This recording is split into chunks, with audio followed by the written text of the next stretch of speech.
The kids won't stop fighting. I haven't eaten anything in the last 3 days except peanut butter M&Ms, and I am completely overwhelmed. If this sounds familiar, especially around the holidays, the problem might not be what you think it is, and the solution is a lot easier than it seems.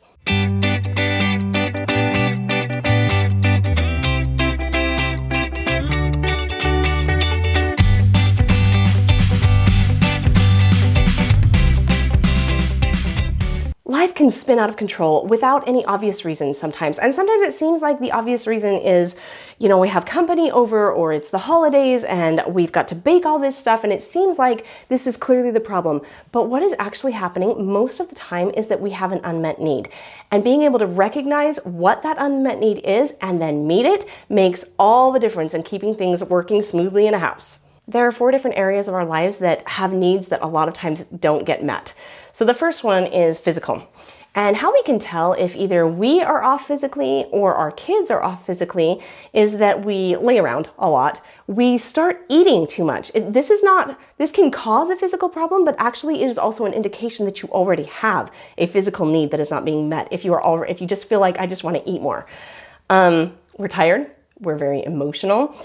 We don't have any motivation. It's interesting. A lot of times I think that that's another need that is being unmet, but it is often a physical need that is causing a lack of motivation. Where I notice this happening most often, I swear, is when company is either over here or I'm visiting with other people. And so I'm constantly saying, we're not like this normally. And my kids don't normally act like this. They're not normally so emotional. I'm not normally so emotional. And that's the only time they ever see us. And so I'm sure they're thinking, whatever, that's what you said last time. But it is true. When you are with other people, a lot of times your physical needs aren't getting met. You're eating unhealthy. You're not getting enough to drink. Maybe you're not exercising because your schedule's all off. You're not getting enough sleep, and the same thing is happening to your kids. And so for sure, your physical needs are not getting met. And as a result, you have all of these terrible symptoms that are coming out because of that. The second need that is often unmet is our spiritual need. And we all have spiritual needs. We've got to take care of ourselves spiritually. And what will happen, the indication, the symptoms that something is off here, is that you or your kids, whoever's struggling with it, are easily offended. The kids are playing with each other and they're just so upset. He took my toy. It's not fair. Little tiny things are setting them off and making them really grouchy. And that's the same thing with us. I asked you to do this one thing, you didn't do it, and now I'm all upset about it when normally that wouldn't be a problem. It is possible, and a lot of times that I think, well, I'm just not getting enough sleep. Maybe, sometimes that is the thing, but a lot of times I'm just off spiritually. I have not got things correct inside my soul, and so I am very easily offended and snippy, and the kids do the same thing. It's nice to know that there is a cure to this. When everybody's just at each other, the cure is that you need to... It's easy, it's not fun, but you need to repent. You need to say, look, I'm wrong. I shouldn't have yelled at you. I'm grouchy. I don't know what the deal is, but I'm just really crabby, and figure out what you've done wrong and apologize and repent for it. That will make a huge, huge difference. And the other side of that, you gotta forgive kids because or whoever is in your space. A lot of times I'll be upset with somebody, not even in the family, and then it's coming out in the family because I'm really struggling with this part inside myself. And so I'm grouchy with the kids. So then I have to stop and say, I recognize that I need to forgive whoever for whatever so that I can move on and be healthy in my interactions with other people. The third thing that we struggle with, and this became really apparent during the quarantine, is our social needs. A lot of times our social needs don't get met, especially in homeschool. We get really busy doing our own stuff in homeschool, and we don't necessarily recognize that we have needs outside of our home and our family. The symptoms are going to be loneliness, that feeling of just nobody really likes me and I'm not having an opportunity to interact with anybody.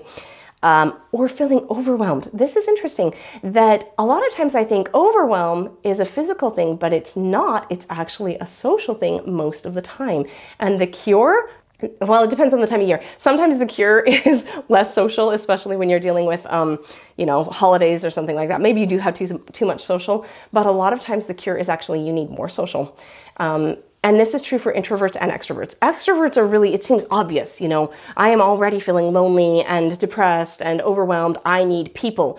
But this is also true of introverts. A lot of times we will say, I'm struggling with overwhelm.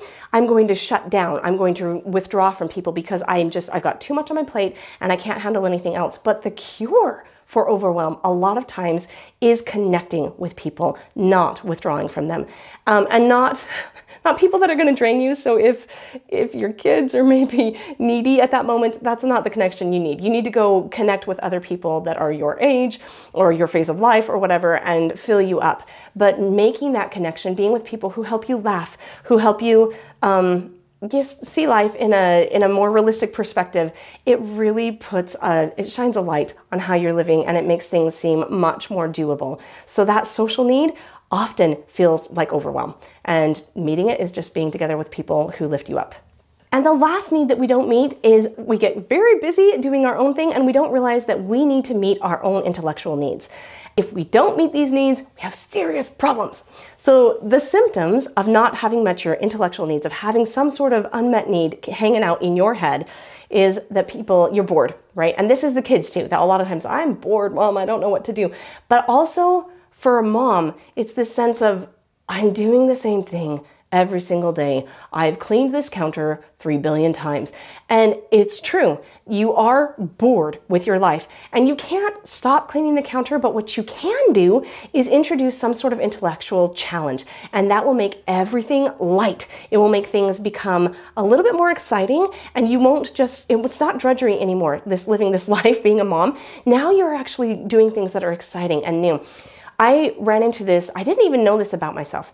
And I had a bunch of company over and I was very busy doing the company thing, making sure everybody got fed, trying to keep the house clean, making sure entertainment was provided. And it was a lot of work and I was really collapsing inside of myself. And I thought, it's because I'm an introvert and I've just got so many people in my personal space. But I discovered that was not it. The truth was, I needed to learn something every single day. And if I wasn't learning, I was just taking care of everybody's needs. Once I started just reading a book or listening to a podcast or something every day, even while I still had people here, the social didn't change, the demands on me didn't change, but what really changed was I started to learn every day, and it was like a release valve. All this pressure went out of me, and I was able to say, oh, I can handle this. This is all good. We run into this a lot as young moms, that we are so busy taking care of everybody's needs that we don't do anything to take care of our own intellectual needs, and it just feels like drudgery. So doing something to learn is super important. One of the best resources that I have found for this is Mission Driven Mom. I'll just listen to one of her podcasts and it engages my mind and helps me think of new things and pushes me forward. So doing something to learn is super important. And this happens with kids too, that they get really bored and they haven't done anything that makes them think for a while. And so you have to have something that will meet that intellectual needs. So as kids, that generally means let's go do a fun activity and engage your brain while you're doing that. As teenagers, that's much more of a, hey, I'm going to give you a challenge that you please read this big book in this short amount of time, or I need you to build this project or something. It's something that is a challenge for them. They will rise to that and find that satisfaction in doing something intellectually difficult. So recognizing when every single one of these needs is unmet and being able to meet that need enables you to become much more powerful as a mom, much more happy and content as a mom, and also your kids, recognizing when they're off, what actions they're displaying that show where they're off, and then how to fix that. I hope this helps. I hope you have a wonderful journey and a wonderful week with your family, and I will catch you on the next one. Thanks. Bye.